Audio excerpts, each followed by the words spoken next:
에헴. 자, 오늘은 기구한 운명과 사람의 팔자라는 것에 대한 이야기를 하나 해줄까 하오. 예로부터 사람의 얼굴에는 그 사람의 삶이 고스란히 담겨 있다 하여 관상을 본다 했지 않소.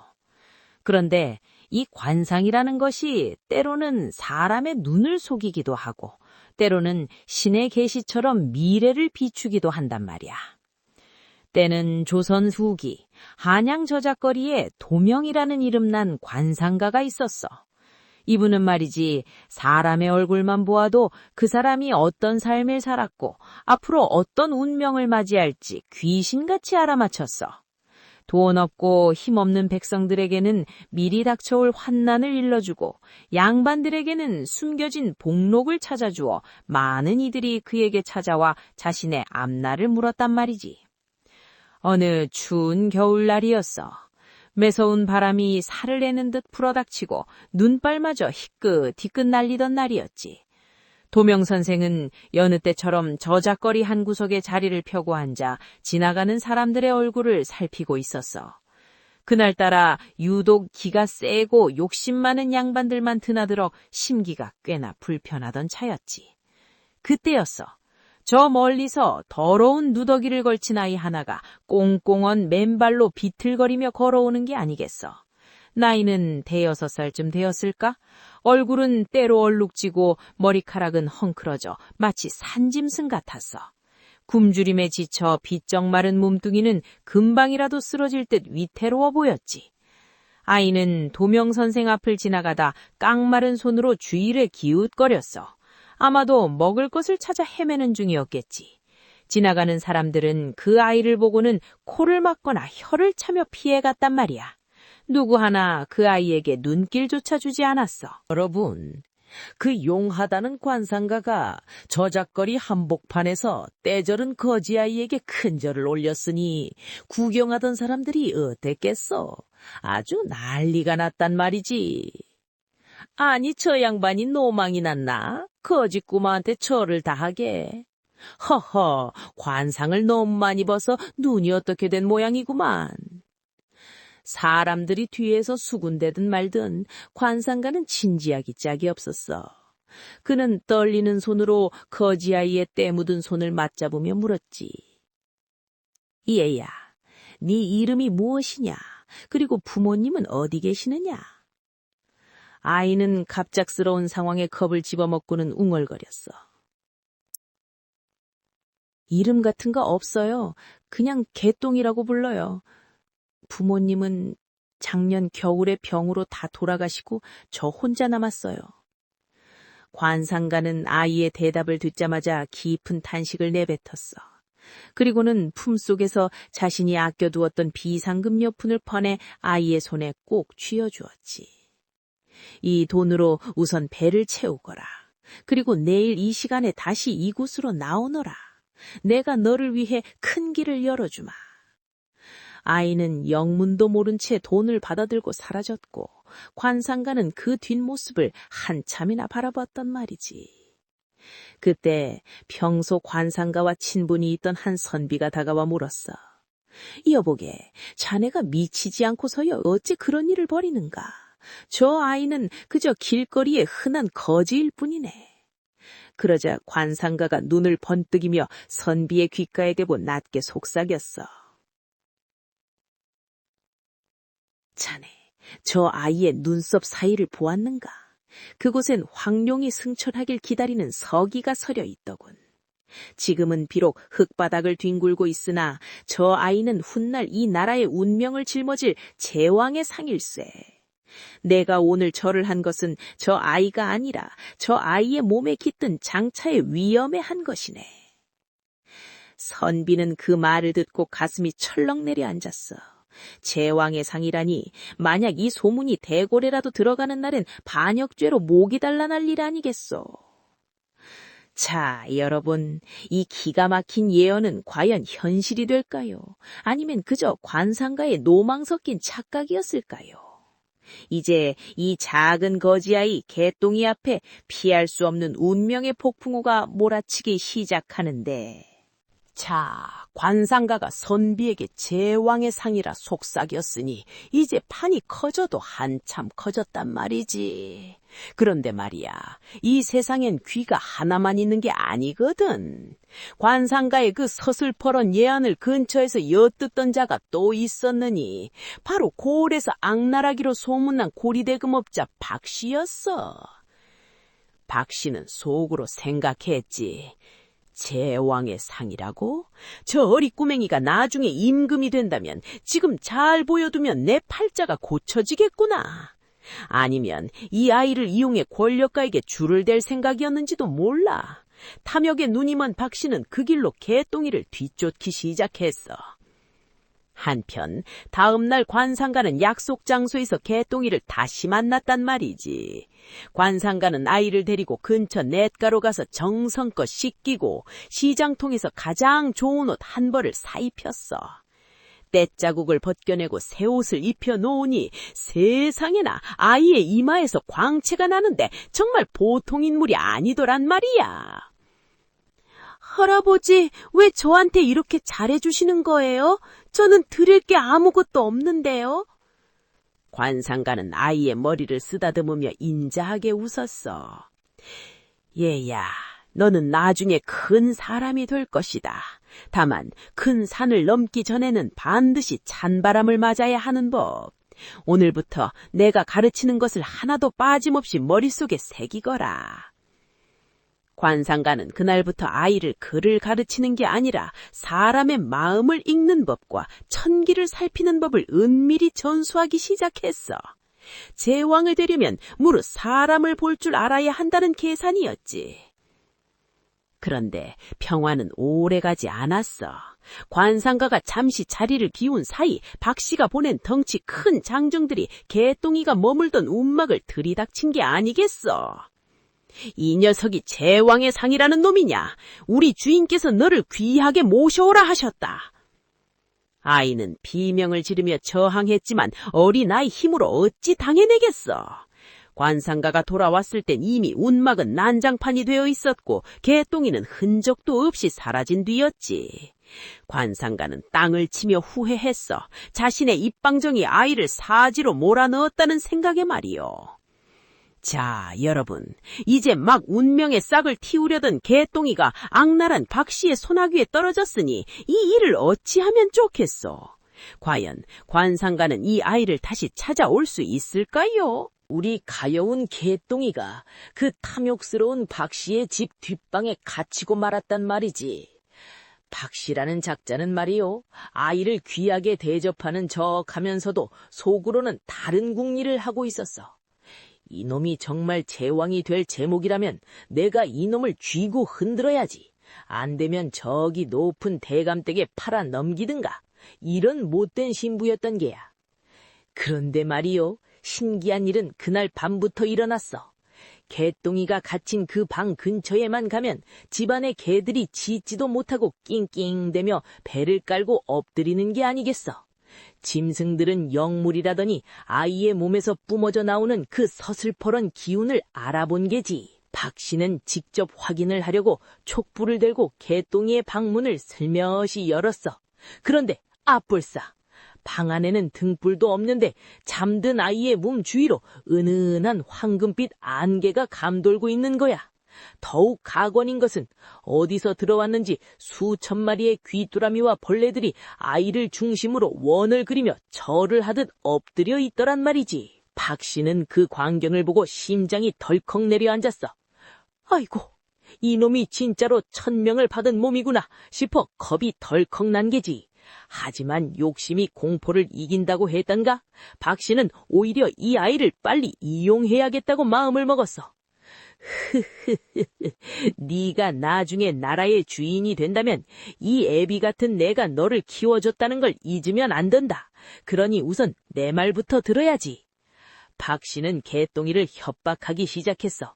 관상가 영감이 너를 팔아 넘기려 했다는 둥 감언 이설로 바이의 눈과 귀를 가리려 한 거지. 어린 개똥이는 그 말을 듣고 눈물을 뚝뚝 흘리며 혼란에 빠졌어. 정말 할아버지가 나를 속인 걸까? 하고 말이요. 그 시각 관상가는 가만히 있었겠어? 아니지. 그는 아이를 찾기 위해 자신의 목숨을 건 마지막 도박을 준비하고 있었어. 그는 고을에서 가장 기가 세다는 점쟁이와 직관들을 모아 박 씨의 집 방향을 가리키며 말했지. 저 집에 하늘의 해를 가리려는 먹구름이 끼었소. 우리가 저 구름을 걷어내지 못하면 이 나라는 큰 보물을 잃게 될 것이요. 자, 여러분, 관상가는 과연 박 씨의 그 단단한 담벼락을 허물고 아이를 구해낼 수 있을까요? 그리고 박 씨의 거짓말에 속아 넘어가는 아이의 운명은 어찌 될까요? 상황이 아주 급박하게 돌아갑디다. 박 씨라는 놈은 아이의 눈을 가리고 제 욕심을 채우려 하고 관상가는 아이를 구하려 신발끈을 조여맸으니 말이오. 그런데 관상가가 무작정 관가에 고발했을 것 같소? 아니지. 그러면 박 씨가 아이를 숨기거나 해칠 게 뻔하니까 말이오. 관상가는 아주 기막힌 꾀를 냈어. 그는 고을 사람들을 모아 박 씨의 집 앞에서 커다란 구판을 벌리듯 소란을 피우기 시작했단 말이지. 음악! 빠르고 경쾌한 괭가리 소리가 배경에 깔림? 어이고, 이 집에 큰일이 났네. 하늘의 별이 이 집 지붕 위로 떨어지려 하니 조만간 벼락이 칠상이로다. 관상가가 미친 사람처럼 소리를 지르자 마을 사람들이 하나둘 모여들었어. 안 그래도 박 씨에게 돈을 뜯겨 감정이 좋지 않던 사람들이었으니 오죽했겠어. 집안에서 이 소리를 들은 박 씨는 뜨끔했지. 뭐? 벼락이 쳐? 마침 그날따라 하늘에 먹구름이 잔뜩 끼어 있었거든. 박 씨가 대문을 벌컥 열고 나와 소리쳤어. 그놈이 노망이 났나? 남의 집 앞에서 무슨 망측한 소리야? 그러자 관상가가 눈을 부릅뜨고 박 씨의 얼굴을 가리켰어. 이놈아, 네 이마에 죽음의 그림자가 드리워졌거늘 어찌 당당하냐? 네가 하늘에 귀물을 가두고 있으니 하늘이 노하여 너를 데려가려 하는구나. 그 순간 정말 기적 같은 일이 벌어졌어. 멀쩡하던 하늘에서 우르르 쾅쾅 천둥 소리가 나더니 박 씨의 집 마동에 있는 커다란 고목나무에 번개가 내리꽂히는 게 아니겠어? 으아! 살려주시오! 내가 잘못했소! 겁에 질린 박 씨는 무릎을 꿇고 싹싹 빌기 시작했어. 관상가는 그 기세를 몰아 방 안에 갇힌 개똥이를 데려오라 호통을 쳤지. 박 씨가 벌벌 떨며 뒷방문을 열자 그곳엔 겁에 질려 눈물이 그렁그렁한 개똥이가 서 있었단 말이야. 관상가는 아이를 품에 꼭 안았어. 그런데 말이오, 아이를 데리고 나오려던 관상가가 돌연 걸음을 멈추고 박 씨를 돌아보는 게 아니겠소? 박 씨, 네 탐욕이 아이를 가두었으나 역설적으로 네가 이 아이를 씻기고 먹인 공 또한 하늘이 보셨다. 오늘 목숨을 건진 건 그 덕이니 당장 가진 재물을 풀어 가난한 이들에게 나눠주거라. 그래야 네 명줄이 이어질 것이다. 자, 여러분, 관상가는 아이를 구했을 뿐만 아니라 악인의 재물까지 풀어 백성을 살렸으니 이야말로 일석이조 아니겠소? 하지만 말이오, 이제 겨우 한 고비를 넘긴 게야.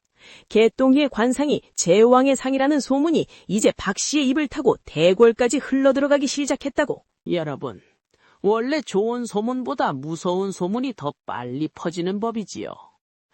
박 씨의 입을 떠난 제왕의 상 이야기는 바람을 타고 한양 대궐까지 흘러들어갔단 말입니다.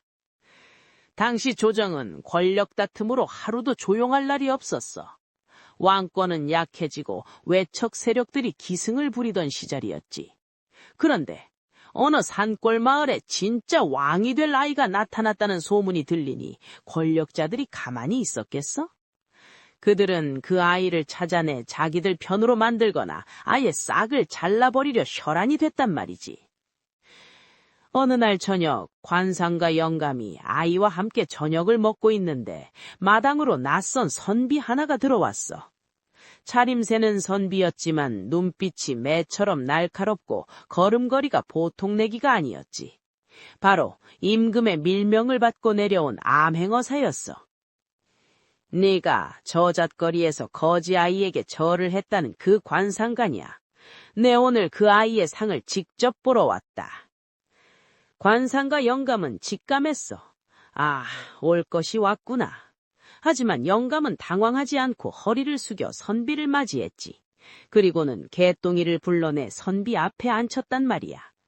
선비는 아이의 얼굴을 뚫어지게 쳐다보았어.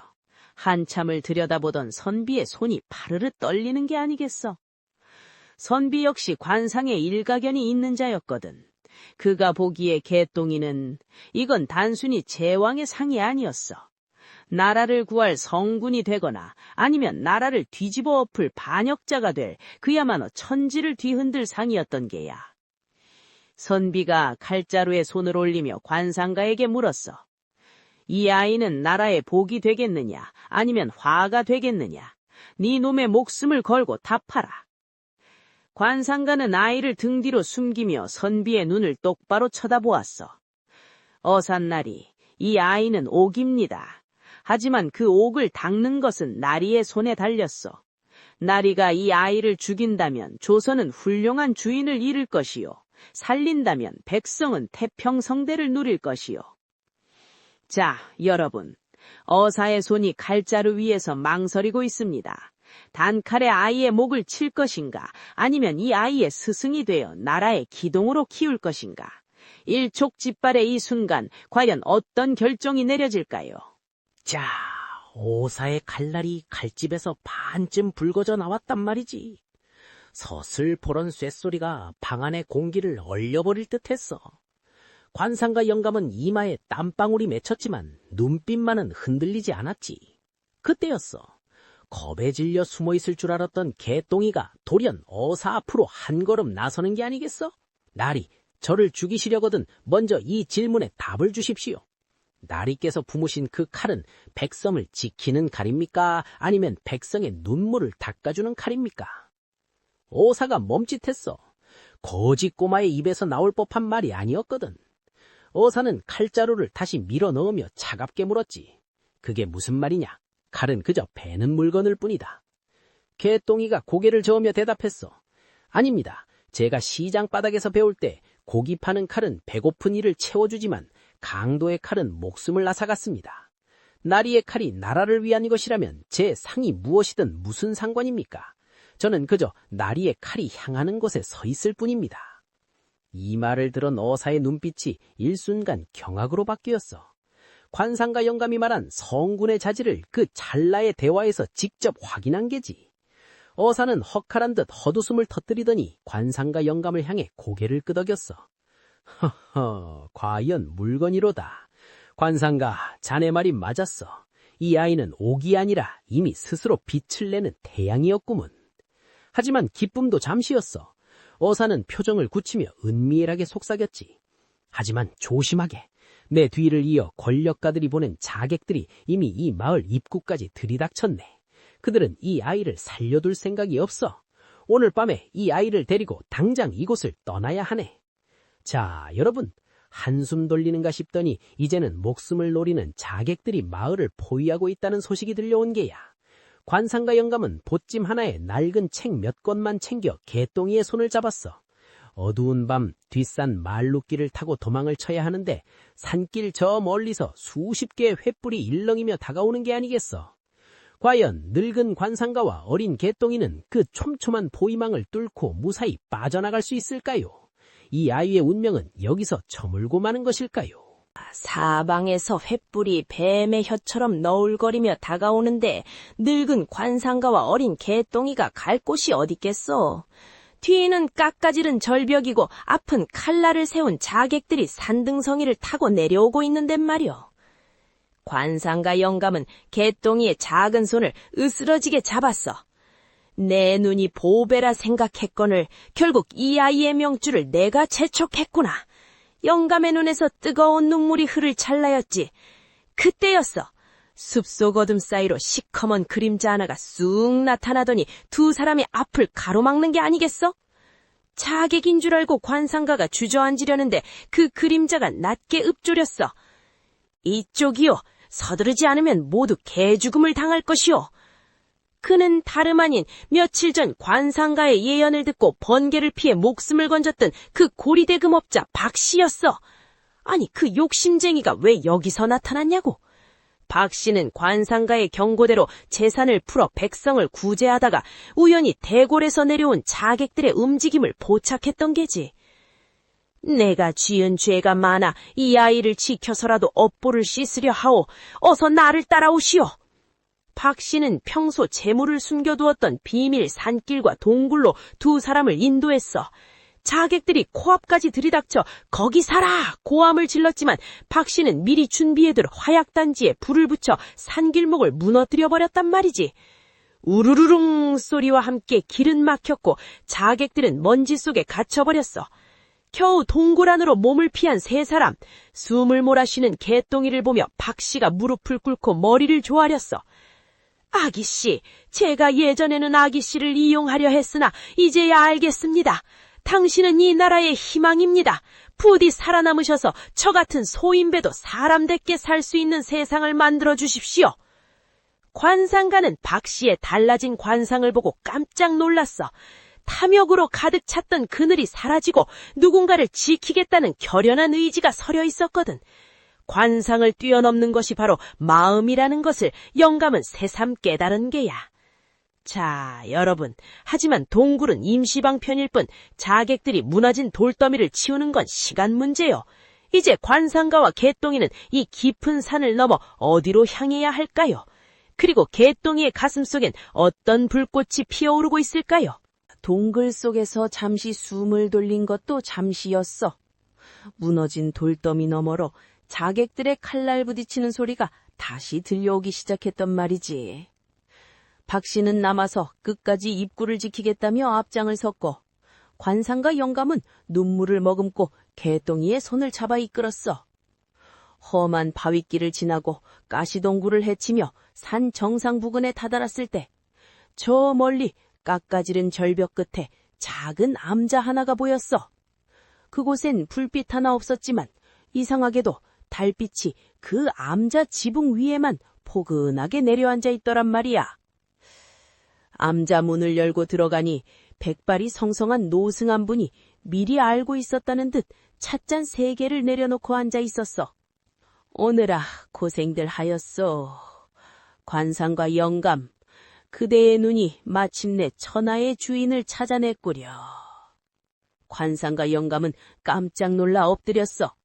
이 노승은 젊은 시절 관상가에게 관상의 기초를 가르쳐 주었던 스승이자 당대 최고의 기인으로 알려진 분이었거든. 아이야, 이리로 오너라.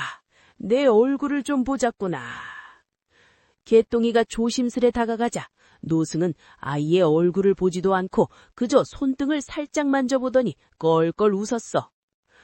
관상이 제왕의 상이면 무엇하고 성군의 기운이면 무엇하겠느냐. 지금 이 아이의 심장에는 백성의 고통이 담겼고 발바닥에는 흙먼지가 묻었으니 이것이 바로 진짜 제왕의 걸음걸이가 아니더냐. 그때 노승 밖에서 자객들의 거친 발소리가 들려왔어. 여기다! 이 안에 쥐새끼들이 숨어있다! 모두 끌어내라! 자객들이 문을 박차고 들어오려는 찰나에 노승이 지팡이로 바닥을 탁! 하고 내리쳤어. 그러자 신기하게도 암자 주변으로 짙은 안개가 순식간에 피어오르더니 자객들의 눈앞에서 암자가 깜쪽같이 사라져버린 게 아니겠어. 안개 속에서 헤매이는 자객들의 비명소리를 뒤로 하고 노승은 개똥이에게 낡은 두루마리 하나를 건넸어. 이것은 나라를 다스리는 비책이 아니라 백성의 눈물을 닦는 법이 적힌 글이다. 이제 너는 더 이상 거지 개똥이가 아니다. 이 산을 내려가는 순간 너는 새로운 세상의 씨앗이 될 것이다. 자, 여러분, 이제 마지막 관문이 남았어. 노승의 도움으로 목숨은 건졌으나 아이는 이제 관상과 영감과도 헤어져 홀로 거친 세상으로 나아가야 할 운명에 처했어. 관상과 영감은 흐느끼며 아이의 앞에 마지막으로 큰 절을 올렸지. 이 아이는 과연 어떤 모습으로 다시 세상에 나타날까요? 그리고 훗날 이 나라엔 어떤 변화가 찾아올까요? 자, 세월이라는 게 참으로 덧없으면서도 무섭습디다. 그날 밤 안개 낀 암자에서 홀로 산을 내려간 개똥이의 소식은 완전히 끊겼어. 관상과 영감은 그 후로 관상을 보지 않고 깊은 산속에서 농사를 지으며 살았고 세상은 여전히 권력자들의 탐욕으로 시들어만 갔지. 그로부터 20년이라는 세월이 흘렀어. 나라에 큰 정변이 일어나 탐관오리들이 쫓겨나고 백성들의 추대를 받은 새로운 젊은 왕이 등극했다는 소문이 팔도강산에 퍼졌단 말이지. 그 왕은 출신이 불분명했으나 백성의 고통을 제 몸의 상처처럼 아끼고 다스림이 어찌나 어진지 하늘이 내린 성군이라 칭송이 자자했어. 늙어버린 관상가 영감은 지팡이를 짚고 마지막 기력을 다해 한양 땅을 밟았지. 궁궐문 앞에서 새 임금의 행차를 기다리는데 저 멀리서 위험 있는 어가가 다가오는 게 아니겠어. 수많은 백성이 길가에 엎드려 환호할 때 임금이 탄 가마가 돌연 관상가 영감 앞에 딱 멈춰섰어. 사람들은 무슨 일인가 싶어 숨을 죽였지. 가마문이 열리고 내린 임금은 화려한 골룡포를 입었음에도 눈빛만은 20년 전 그 맑은 개똥이의 것이었어. 임금은 흙바닥에 엎드린 늙은 관상가에게 다가가 직접 손을 내밀어 일으켜 세웠어. 그리고는 모든 신하와 백성 앞에서 허리를 숙여 정중히 절하는 게 아니겠어.